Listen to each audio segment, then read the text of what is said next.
The following program may contain strong language and mature content. Viewer discretion is advised.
Hello.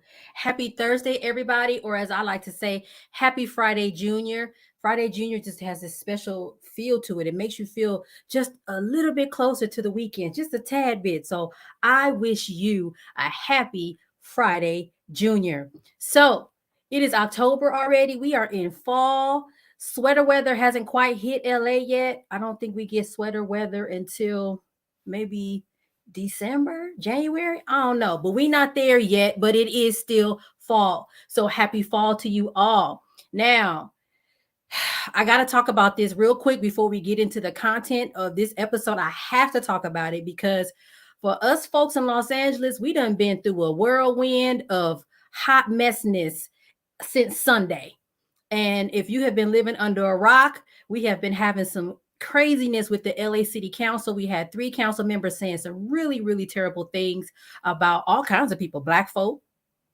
We the blacks, we were talked about poorly.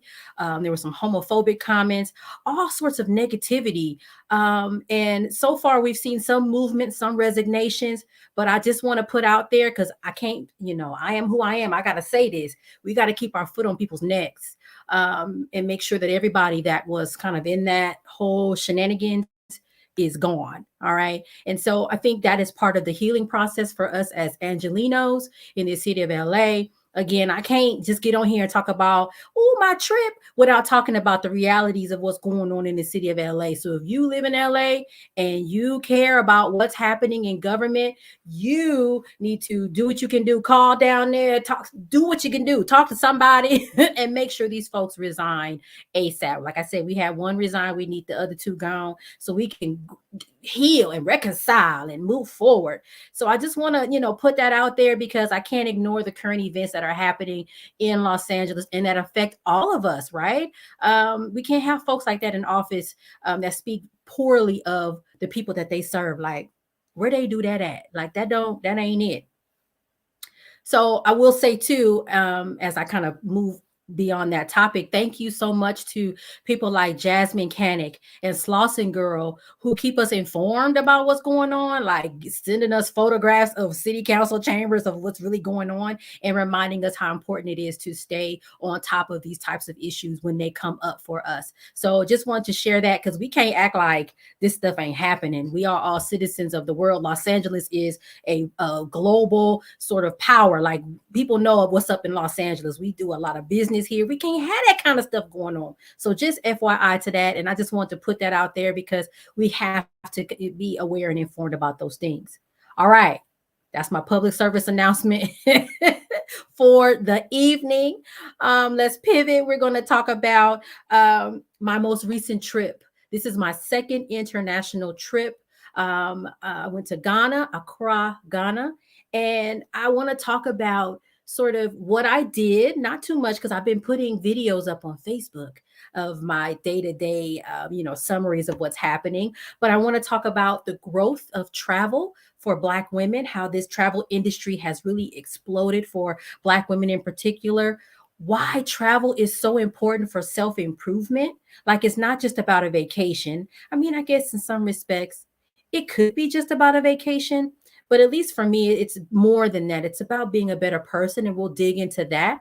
And I also want to share some of the logistical things behind traveling to West Africa, specifically to Ghana, the things I had to do, as far as my passport, stuff I took with me on the plane, because that 15 hours on the plane was, whew, it was rough. So I got stuff here I'm going to show you that helped me get through that trip. And hopefully, if you're joining live, you can ask questions, and, I can help you understand a little bit more about what I experienced. And I even have some information about a trip that's happening over New Year's Eve if you want to go before the end of the year. A friend of mine is doing a trip to Accra before the end of the year. So, all right, let's get to it.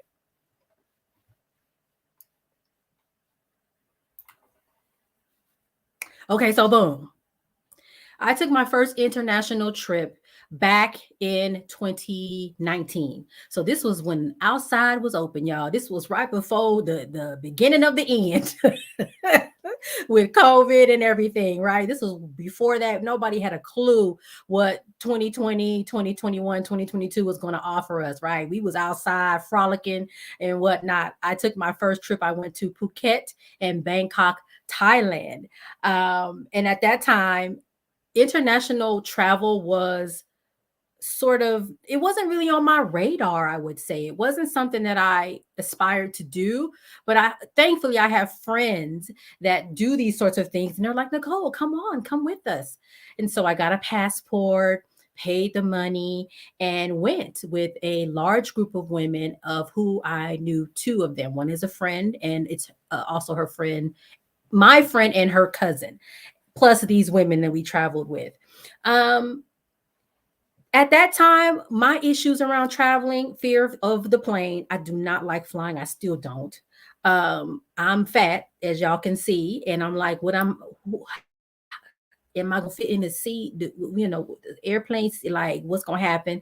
I'm vegan. What am I gonna eat in Thailand? Am I gonna starve? What's gonna happen to me? So I had some very real fears and anxiety around travel, but I took the leap and I went, and I had a great time. Now, I didn't know this at that time, but the travel industry is a $900 billion industry. I had no idea. Of course, I knew people traveled, right? For leisure, for fun, but I didn't know $900 billion is huge. And Black travelers spent $109 billion on travel. So we're definitely catching up with everyone else in regards to being able to afford travel or making travel a priority. I pulled up a quote from an article. Kelly McCoy, who is the tourism coordinator in a group called Blacks in Tourism, and they really focus on, getting Black people either more into traveling and also into the industry. So it's not just about, hey, Black person, get on this plane and go travel somewhere. They want more Black people on the industry side, the travel agents, the other people that are making sure that people can travel and have great time overseas or wherever they decide to go. She says, I'm going to read her quote, that Black travel has been on the rise, and Black people should not only be consumers, but also leaders in the travel industry. There are more Black and brown people traveling for leisure than ever before.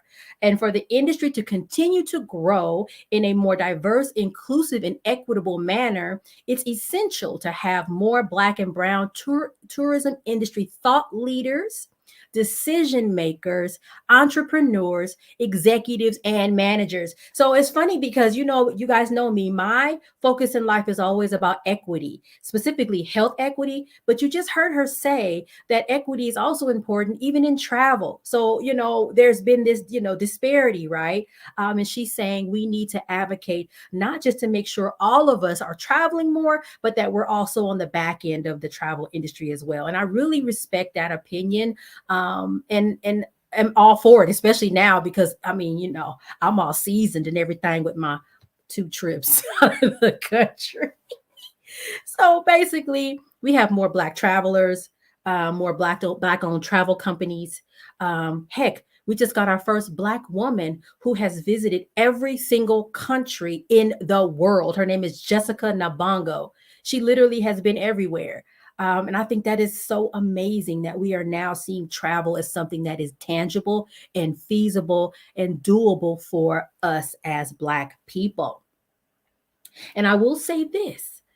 Black women are definitely carving a lane for themselves in the travel world. Y'all, I know y'all see every so often, the photos of us on the boat, with the wine glass, or if you see my post, you'll see me doing a photo shoot in Accra, and doing all sorts of fabulous things, and we look like we are living our best life, which we are. Okay, we are definitely carving out that lane for ourselves. And for a good reason. For one thing, many of us have climbed up enough on the ladder to have the additional income for travel, right? We have the excess income. The mortgage is paid, the rent is paid, or we're making decisions like, well, I'm going to rent or I'm not going to buy so that I can use my income for travel. Some people are making that decision. Like some things aren't as important as it is to travel. So I'm going to do that. For many of us, the kids are grown. In my case, the kids are grown. Or we ain't having no kids. We ain't doing it. We're gonna go travel instead. And then there's more opportunities for Black women to travel together. There are a lot of Black owned, women owned travel companies that sort of support and encourage Black women to come together and travel. So you don't have to wait for a husband.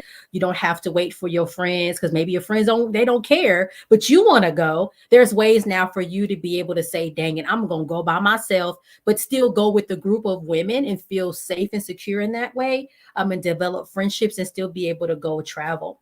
And I think the last thing is travel, I think for Black women is really starting to be seen or perceived as a sense of self-care, a way to say, I deal with enough in society as a Black woman. I'm underpaid in some way, in some aspects. I'm stressed out from the stressors of oppression. I'm about to go. I'm going on vacation. I have paid time off. I'm leaving. And so it becomes a way to rejuvenate our spirits, and to just really feel better about who we are, and to step away, like somebody else wash them dishes, somebody else figure out what to do with, I don't know. You figure it out. I'm going over there. My bags are packed. I'm gone, right? Because I need to take care of myself so that I can be in service to others when I return. But right now, I gotta go. And so I think those are the things that really make travel possible for Black women and important for us as we move on in our lives. Get older, we trying to figure out how to take care of ourselves in ways that are not traditional, in different ways that we haven't explored before. Now, when I first took that first trip in 2019 to Thailand, I didn't know any of this. I didn't know how big the travel industry was. I didn't know about this sort of growth of Black women in the travel industry or us traveling more. I had no idea. But I did know I wanted to see more of the world. And so when my friend and her cousin and I left Thailand, we were like, where to next? Where to next? Where are we going? Where are we going? We thought about Colombia. But again, by then the pandemic had started at that point. But then we landed on Accra, Ghana. Now, as I told you, we went to Thailand in 2019 when outside was open. And so between the time we left Thailand and we decided Accra was our next destination, the panini happened, the panorama happened, the pandemic, the whatever you want to call it, outside closed. And so we were kind of like, oh, shoot. So we had to cancel Colombia, like, no, we're not going to go. And we had to postpone Ghana. So we were supposed to go in 2020, and people are even today were like, "You went to Ghana just now in the middle of the start of your your school year? Like, what are you doing, baby? I was supposed to have been gone 2 years ago. This was going and back. So this was a postponement of a trip that we had planned well over 2 years ago. One of the things that we did was look for a travel agency owned by a Black woman, and we found one. So I do want to give a quick shout out to Up in the Air Life, which is owned by Claire Soares. She was listed. I was Googling her just to see recently, and she's listed as one of the, most well-known travel agency companies, luxury brands for Black women. So it was really a privilege to actually meet her in person when we got to Accra. Um, you know, some of the things that I want to share with you, I'll give you some quick highlights. Again, for my trip, I've been posting every day sort of highlights. So I don't want to go like on Monday we did this. I don't want to do that here, but I will share with you sort of a couple of huge takeaways for me, and experiences that I had in Accra that changed my life. I feel like I have been totally changed. My thought process is totally different. And once we do that, we'll head into a break, and then I'll go into some specifics around some of the observations I had. So the naming ceremony, if you watch my videos they're on Facebook and Instagram at Nicole D. Vick. Hey, I participated in a naming ceremony. And so the highlight, of course, it was a beautiful ceremony. So in and of itself, it was a highlight of the trip. But the funniest thing is, I promise you, the chief of the area that we went to for me to get named, if he did not look like Lakeith Stanfield, everybody's, oh no, he didn't. They look related, but they don't look similar. No, no, no. That is Lakeith Stanfield's doppelganger. Okay. That man looked just like him. And even when we went to the Cape Coast, the slave castle, our tour guide looked like Daniel Kaluuya. I hope I said his name correctly. I kept seeing doppelgangers the whole time, but that chief looked just like Lakeith. I'm like, that is his cousin. But it was a beautiful ceremony, and throughout they really explained how they name their children and the process of that whole ceremony. And so we literally got renamed as if we were children. And so I learned so much, and it was just beautiful to be a part of something significant like that. I got a little certificate. I was told what my name stands for. It was beautiful.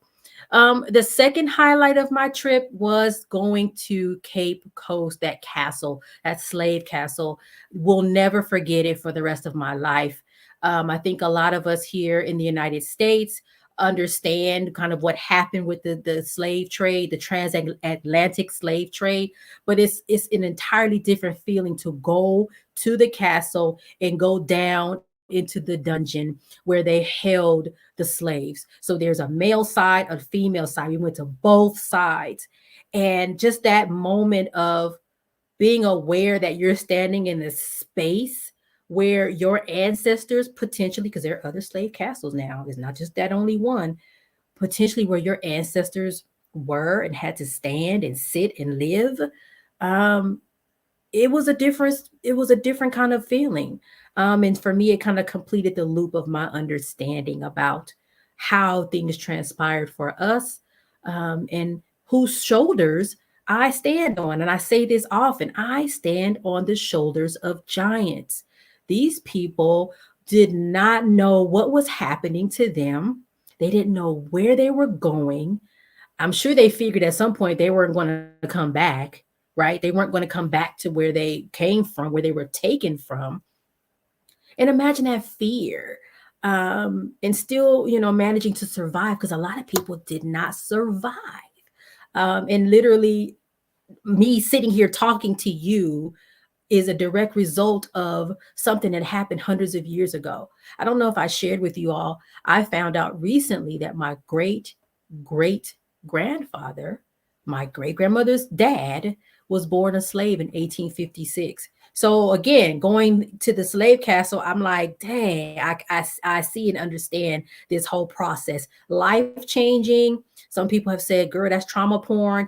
I can argue, maybe, maybe not. But I feel like it was important for me to see and to understand. Um, and it also helped me to understand my Americanness, my space as a Black American. And I'll talk about that a little bit later. Um, One of the things I want to share that is super small, but also super, super significant. And I saw Rochelle's comment that says you're going to be crying. Yes, just be ready for it. And I'm going to talk about a tool that will be helpful for you to process it on the second half of the show. But let me share this really quickly. Going through the streets of Accra, billboards. So, we have billboards here, advertisements of all kinds of things. They have advertisements for relaxers. I was like, oh, no, no, no. But they do. Phone service, whatever it is, right? Every single billboard, every single one, Black people. Black people. I ain't see no non-Black people on a billboard or nothing. And it felt so different to be somewhere where you are the majority, where your face is the norm, where your customs are normalized and accepted. So I was like, wow. And we kept, every time I got on the van with the folks I traveled with, somebody would say it like, dang, do you see the billboards? People were taking pictures of them because we couldn't believe it. Such a small thing, but such a big thing. And I heard recently Nigeria is saying no more print materials, no more advertisements with non-Black people on them. So it's like, I see you. I see y'all. Okay. And the last thing I'll say before we head to break, this trip also reminded me that sometimes the journey is much more important than the destination. And I'll give a quick example and then we're going to take it on out of here. On one of the days, we were supposed to go to see a waterfall, and we drove about an hour and a half up the mountains and to this spot to go see this waterfall. Now, it had rained the day before. So if you can imagine, it had rained the day before. We drive up to this waterfall. The waterfall is on level 5,000 at this point because it rained. So there's more water, right? It's loud. It's huge. We couldn't get down to actually get close enough to the waterfall. So it was really like we walked down the stairs, looked at the waterfall like, oh yeah, it's loud. Wow, look at that. Took a little few pictures because for social media. And then we just turned around and got back on the bus to go back. And I know a lot of people were kind of disappointed, like, oh, we drove all this way and we didn't. But let me tell you, all the way up that mountainside, the communities that we saw, the people that we saw. I think that day we came across a funeral and we were able to ask our tour guide, why are they wearing red and black? And why are some wearing black and white? And what is going on here? And why is this happening? We saw kids playing. Ain't no kids like this on no phone. The kids are outside and they're playing with each other. They're playing with the chickens, the goats. And so we got to see life outside of like the city part of Accra, right? And so to me, that was so much more valuable. That journey up the mountain to the waterfall was so much more valuable. And I wasn't upset, well, we didn't get to see the waterfall like we wanted to. It's okay because we saw so much more and we got so much more insight. And so sometimes it's a good reminder that, hey, the journey is valuable because you learn some lessons. And I even have another example about that journey. But we're going to go to a break in a second. Before we do, I want to mention Chris's comment. I don't know, producer, could you bring her comment back up? So Chris says it felt more like live history versus trauma porn. Also, it felt like looking at the same historical story from a different lens. Absolutely. So yeah, I know, the argument is, yeah, you're gonna go over there and cry, haha, trauma porn. It's like, no, it really felt like we were seeing it in real time and seeing it from a different perspective. Because one of the things I'll say too, at that slave castle, right outside is like the coastline of the natives, the folks was fishing. They was out there with their fishing net trying to get food and fish to sell probably and everything. So it wasn't even like it was a dead monument. It was very much living. There were people there working and doing other things. And I thought that was also interesting too. I think I expected it to be, stark and like nobody's here. No, this is very much something that, folks are operating around, which was really interesting. But let's go to our break. And when we come back, I'm gonna talk about some observations, baby, because I didn't have some thought processes about a lot of things. And also, again, I'm gonna show you some tangible tips and tricks and things on how to manage the flight and all that good stuff. All right, so let's go to a break. We'll be right back.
Okay. I was back here dancing. I always be dancing to the commercials because it's like the music be so hype. Pyromedia Network is the bomb.com when it comes to production. They got all the things just all together and just fabulous. So I'm so proud to be part of this network. So let me get into it. I want to talk about these lessons that I have learned, things that just kind of crossed my mind. And like I said, hopefully Chris is still watching, so she can chime in on some of this stuff too. But let me just jump in. I feel like first and foremost, we have been lied to about Africa. When I say we, I'm talking about Americans, Black Americans. We have been lied to when it comes to Africa. So I'm Gen X, born in 1978. I guess I'm on the younger side of Gen X. I can remember conversations about the continent being, oh, these people are starving. They're sitting over here. They have no food, blah, blah, blah, third world, whatever. And I feel like it has done a disservice to us being taught that because, first of all, it's not true, right? It's absolutely false. And yes, the continent is huge. There's all these countries, but I'm just saying in general, like, come on. We have been taught to think that that continent is less than, that we're better than, and it's not true. We are so much connected to the mother continent, but we have been, and Rochelle is agreeing. Yes, we were taught that. Don't waste your food because blah, blah, blah. There's the kids in Africa starving.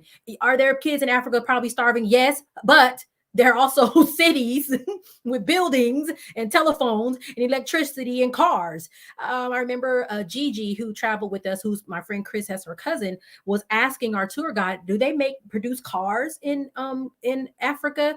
And the guy was like, and I expected him to say no. He was like, "Yeah," and he shared the name. I can't think of the name offhand, but he's like, "Yeah, there's a company, and the guy makes cars, and they're very nice." And he showed us the website, and I'm like, why we don't know this? Like, why don't we know these things? Why don't we get that kind of education and understanding? And I know Rochelle said in her comment, they don't want us to go back. And I think you're right. They don't. And I have something to say about that. When I went to the W.E.B. Du Bois Museum, or his home that they turned into a museum, the tour guide, we had some real like down and real like with the movement tour guides. He said, listen here. He said, if all the Black people in the diaspora left their countries and came back to Africa, the world was shut down, period. And I was like, you ain't said nothing but a word. You are absolutely true. I wholeheartedly believe that. And it speaks to how valuable we are, how much our contributions matter to the world. Something in my eye, because I'm trying to tell y'all something, and eye messing with me. But yeah, they don't want us to know the truth. They don't want us to go back. So I think we have been lied a lot about Africa, West Africa, South Africa. The guy that brought me home from the airport is from Ethiopia. And he was like, Kenya is beautiful. Uganda is beautiful. Tanzania, you should go. You should go. And I'm like, well, we weren't taught that here growing up. We just were taught to be disconnected from our Africanness, and it's been to our detriment. So, yeah. One of the other things that came out of the conversation at the slave castle, the tour guide said, Africa has gold, diamonds, and all these valuable resources. He said Europe has potatoes. And we all just flat out were like, oh my God, you are clowning. And you know what? Something is in my eye, and we're going to still keep pushing through, because that's what I do for a living, is push through.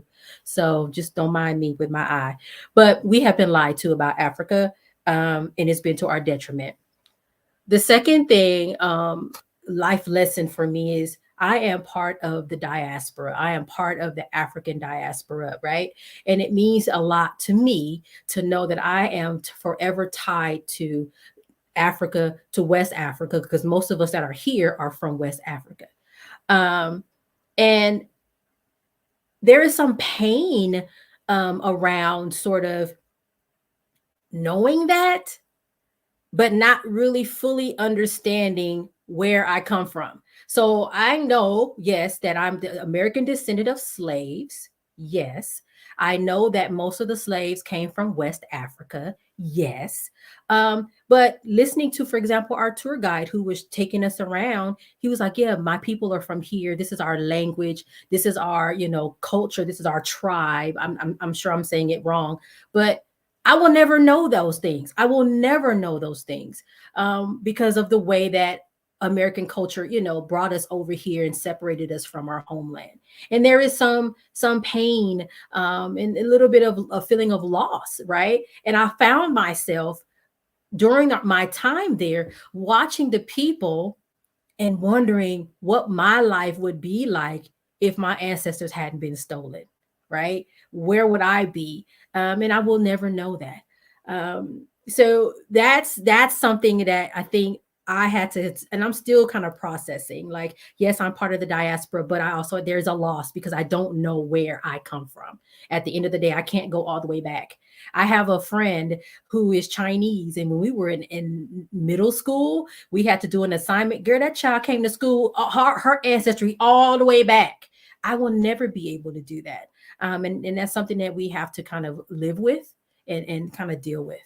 And then here's the next point. I'm also an American. And I hadn't thought of my Americanness in the way that I had to think of it when I was over in Accra.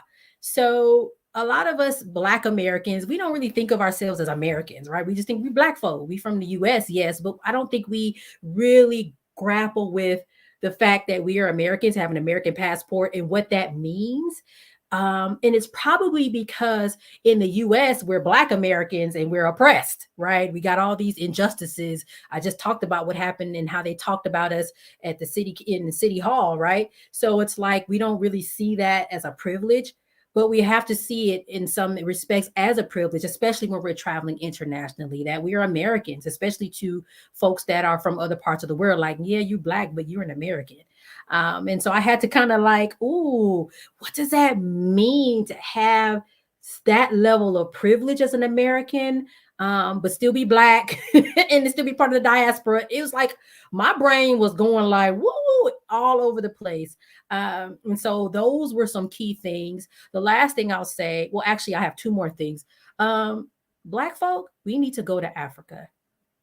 We need to go to West Africa, and then we need to travel South Africa, East Africa. We need to move around. We need to go there, and we need to travel, and we need to invest. That's one thing that I heard a lot from the folks there. You need to invest here, because ultimately our future is here. And I actually believe that wholeheartedly. So we need to go back and we need to understand, we need to see.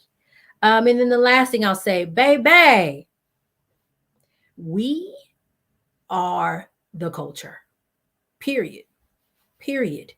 Black American, West African, all of us across the diaspora, we are the culture. It's not about, oh, who start. No, no, no. We are, because everywhere I went, I see it plain as day. On social media, on TikTok, I see it. People are using our content, our talents, our imagination, our innovation. We are the culture, period. And again, I'll say what that guy said at the W.E.B. Du Bois Museum. If we all decided to leave and go back, the world was shut down, period. Like the light switch, let me turn this off. Boom, like that. That's what it would be. Just like that, complete darkness, the world would stop. And I'm like, that's powerful. And I think that's why we get so much flack in this world, the anti-Blackness, because they know how much power we have. And don't get me started preaching and stuff on here, but I'm just going to leave it right there. And that's that. Now, I want to share a few things about sort of logistics. You have to have a visa to travel to Ghana. So now this is going to sound scary, because it was scary for me. It was scary for Chris. We were like, wait a minute, we got to mail our passport to Washington, D.C. Like, what happens if the passport get lost? But you have to fill out this paperwork, pay a fee, print everything out, go get passport photos, and then send all this stuff in like a packet with your passport, and say bye-bye to your passport, and wish it well. Say, please come back in one piece, please. And send it off to Washington, D.C. And then, a couple of days or so, they will send it back. Well, actually about a week, and they'll send it back, right? And your visa is good for 3 months. So if I want to go back before the end of the year, I could, because it's a 3-month sort of visa. So you have to do that. You have to get vaccinated for yellow fever. They do require you to have COVID vaccination as well. And let me just say, on the flight from before we got on the plane at JFK to Accra, baby, they took our temperature. They wasn't playing with us. They were not. And they wanted to see our proof of vaccination as well. So just FYI on that. The other thing I want to talk about is the flights. So if you're leaving from Los Angeles, you can fly on Delta and get to from LAX to JFK. That's a 5-hour flight. And then from JFK to Accra is a 10-hour flight. So you're in the air for 15 hours total. So one of the tips I would share is you got to plan your flight. You got to plan how you're going to operate on the plane. For me, I have a huge anxiety around flying, but it turns out that I figured out how to deal with it without taking medication. I was on anti-anxiety meds for flying, and I couldn't get my pills. And I was like, oh, what am I going to do? I'm going to be in this plane. I'm going to be freaking out. This is bad. But at the end of the day, I was able to figure out how to make it work for me. Now, all that to say, if you know you need anti-anxiety meds, don't, say, oh, never mind. If you need them, get them. I just so happened to be in a situation where I couldn't find them. and I just had to make do with other things. Now, Chris, you just put a comment of, can you bring that back up, producer? I think this trip made that duality front and center. Yes, I felt the connection in Ghana, and also my Americanness was front and center. Yep, yes, definitely. So when you go, be ready for that. When you travel, be ready for that, and just sit in it. You can't do nothing but sit in it and think about it, journal it, and I'll share a journal with you that will be helpful. So plan your flight out. This is what I did. I said I'm gonna stay awake. I had to get to LAX at 8 o'clock in the morning. Flight didn't leave till 10. We got to LA to JFK around 9 o'clock. I did not sleep on the flight from LAX to JFK. And so I said, if I stay awake, I'll be sleepy and I'll sleep through most of that 10-hour flight from from JFK to Accra. So that's a strategy. Sometimes you got to figure that out, because a good friend of mine told me, if you go to sleep right away, you're going to be mad because you're going to be awake for the rest of the flight. Don't do it. Don't do it to yourself. Please don't. But here's some things that helped me. Noise canceling headphones. There are probably some better than these. These are from Sony. They did the job. They were fine. And I listened to, I watched movies and television. Listen, I hate movies, but I watched like 50,000 ones. I seen Aquaman, Jason Momoa. I said, wait a minute. Hello? I watched Coco. I watched Encanto. We don't talk about Bruno. The Matrix. I know all the things now. But get you a good pair of headphones that cover your whole ear. And so you can kind of block out some of that airplane background noise. And you don't have to hear other people coughing or whatever the hell they're doing, right? The other thing, a fan. I got this fan on Amazon. It goes up to, it's 2 different speeds. And it also is, because it uses a USB to charge, you can also use this to charge your phone. Now, it's not a strong charge, but say you're all the way down to like 15%, it'll keep your phone on so that you can call for help or whatever, right? But the fan is helpful. You're on the plane, get some air circulating, and you feel a lot better. And it kind of folds up like this. Okay. Of course, you need, your head start hurting, you need some medication. You gotta have, because I'm a foodie, I eat. Y'all see how I look. You gotta have your snacks. I didn't know you could bring outside snacks. I'm weird. I didn't know. But as long as I guess they stay closed, like I had my Doritos, I had Oreos, I had these nuts. You just, pack yourself a whole bunch of snacks that you love in your carry-on. A friend of mine that I go to school with shared these. I hope you can see, because I know it's a glare. This is called Nervous Wreck. This is called Anxiety Patch Time Release Technology. And they're little patches that you can put on you, and it kind of helps to calm you down. Some soothing tea. This is honey lavender stress relief tea. And then I got these. I didn't really use them, but these are like, remember back in the day, I think Vicks had that, like little, when your nose is stopped up, it helps you feel better. So it kind of has this aromatherapy. So it can kind of help you, aromatherapy is supposed to kind of put you in a good space. So these came from Amazon as well. I have Dream. Breathe is like the menthol where your whole nose be opened up. Child. And then I have one called Peace, right? And so they're supposed to just kind of help you, and every little bit helps. Now, the last thing I'll share is something really important. A friend of mine wrote a book, and it's a journal. It's called Keep Calm, Bring Your Carry On. This is for travelers of color. Maybe she writes for Black people. All right. This is her second book. Her first one was an anthology series. And this really helped me because, and let me show you why. The author is Gentamu McKinney. And this book is available on Amazon. Let me show you. Look, I hope y'all can see. I know it's a lot of glare. I'm sorry, y'all. Here you go. Pre-trip anxiety. And I put the trip, and I was able to talk about my fears of the flight being too long, how I was going to deal with it, helping. She has a list of emotion words on the pages prior to this. So it helps you to name your emotions. What am I feeling? And I was able to say, I'm worried.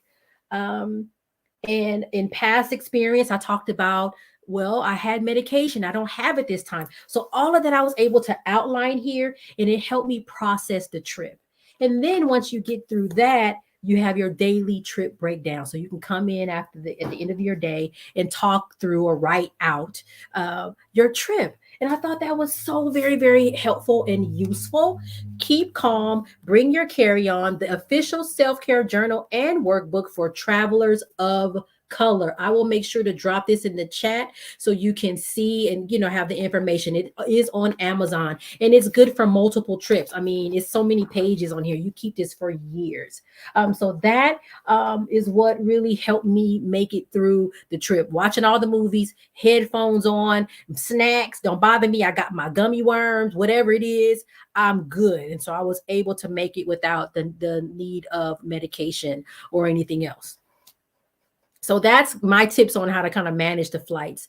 So once you get to Accra, there's some things that I experienced, and I was like, well, why nobody did tell me? And I'm not going to fault the travel agency or anything like that. I just maybe didn't. I don't know. I don't know what happened. But I will say that let's start with money. So the money there is, of course, it's the SETI. So it's not the American dollar, right? It's like every dollar is 10 SETIs. And hopefully someone can correct me, but you definitely get more bang for your buck with the US dollar, right? It's you get more money in Ghana with your dollar. But what I will say is my impression is Accra is still very cash based. Like all the vendors and people we work with tend to want cash. They didn't want ain't nobody got no PayPal, no Zelle, cash. No. Cash. Okay. And so for me, I ran into trouble because I didn't bring my ATM card, and I didn't bring it because I swore someone said there's a risk of skimming, right? Where they kind of can pull your card information and make charges and stuff. I didn't want that. I didn't want that problem. So I bought two credit cards. But the problem is, hey, how are you going to pay, for example, the photographer? When I hired the photographer, he sent me the invoice. I'm like, okay, so how do I pay you? And he's like, okay, well, I have this. I have World Remit. It's an app. I have this. I have this. And I'm like, not no, you ain't got no PayPal. Like what? So let me just say, the photographer did not get paid until I got back home. Literally, I the whole time was trying all these different things to try to get this money to him, and every app would cancel the transaction. Cancel the transaction. One of my friends said, "Girl, just do Western Union." I'm like, "Oh yeah, duh." Western Union said no. And I used like two different credit cards, used my ATM card because I had the numbers like stored somewhere where I could use it. No, it was crazy. So if you can, make sure you bring enough cash or bring your ATM card and just be really careful with it and to draw cash out. I was trying everything, PayPal and other fellow travelers and having them go to the ATM. It was just like crazy. So yeah, just be mindful of that and be prepared for that. Phone. I didn't know. So my daughter had set up the thing on my cell phone for me to be able to use it internationally. So I could call her and talk to her. I could text her. But when I was trying to call the bank or the credit card company, you dial that 1-800 number and it would hang up right away. You'd be like, okay, click. So there's some sort of a block. I don't know what it is about calling internationally. Didn't work. So I would have to call Andrea and have her call the bank and then try to do a three-way, trying to talk to them until someone said to me, there are apps like Google Voice. I think another one is called Talk a Tone, where it helps you make international calls. So you can call from wherever you are back to the United States and it won't hang up on you. So that was weird for me because I was like, what if I was here by myself and I'm trying to call the bank and the dang, I can't even get through. So that was a barrier for me. And then the last thing I'll share, shopping. Just be mindful that yes, you can haggle, right? So somebody says something is $1, you can haggle. You can say, well, I'll give you $7 or $6, and then you kind of go back and forth until you get on a price that is good. I didn't do it. Whatever people said it was, I just paid it. I'm like, here, okay.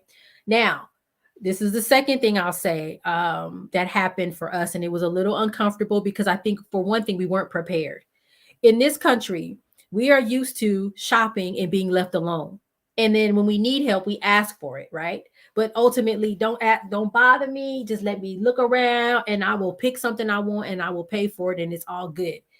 in certain areas that we went to for shopping, it's not like that. And I didn't know that. And the tour company owner told us actually in other parts of the world, it's the same way. And let me tell you what happened. So we walk into this art marketplace. And I don't know if any of you are familiar with like the Rhodium here, and I think that's in Gardena, technically, southern, south part of LA. It was like an open air sort of swap meet type place. So it's like lots of vendors. So imagine you're walking into something like that, and you getting ready to start looking around. The next thing you know is people coming out, ma'am, and they're swarming you, and they're all trying to get you to go to their store. And it's like, and so it got so overwhelming. I wish I had taken pictures. There were like 15 or 20 Black men all around us in this space trying to get us to go to their store. And because we had not been warned, we were not prepared for it. And I was really worried because, like, one of the other girls I traveled with, she said, what if someone was a victim of like assault, or had been in a space like that and had been assaulted? They would have a really hard time managing that. And so I was like, I went right back to the van. But the lady said other parts of the world, markets are the same way, where they will be very assertive in trying to gain your business. So just be mindful of that may happen to you in some spaces. You just got to be ready for it. Don't go alone, maybe, as far as to combat that or to make it not so bad. But it's just something you just need to be aware of. That's it for me. I don't have nothing else to share. I hope you get a chance to visit my social media to see the other videos I've posted. I think I have 2 more days worth of content to share. It was an amazing trip. I want to go back. And here's the last thing I'll say. I have a friend who has a travel company. She's actually taking a group to Accra at the end of the year. Her name is Tiffany Hurd, and I'm going to go ahead and put her information in the comments as well. So if you have seen my post and are like, oh my gosh, I have to go, you can go before the end of the year with her. I believe that's a week trip as well. And it looks like they're going to be doing some of the stuff that, I did on my trip in addition to some other things. So I did invite her to watch the live, and hopefully she can put her information in the chat. And if she doesn't, I'll make sure it's in there so that you guys can, sign up with her and go with her. The company I work with, Up in the Air Life, I haven't seen their 2023 dates yet for Accra, but you can keep tabs on that as well. So you have options. If you want to go like, oh my gosh, I have to go now, you can go with Tiffany. Or if you want to see what Up in the Air Life is doing in 2023, you can check them out as well. All right, y'all, it's time for me to go. I done talked this whole hour. You know where to find me on all my platforms, on Facebook, Instagram. I have a website, www.nicoledvick.com. I have 2 books.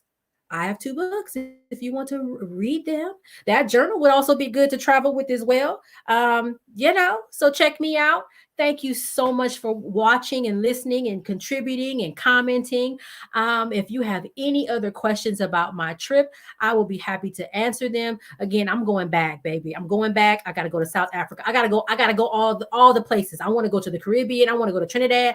I want to see us everywhere. All of our how we all have prospered in this diaspora despite the atrocities of the transatlantic slave trade. All right, you guys, I will see you next month. Take care. Bye.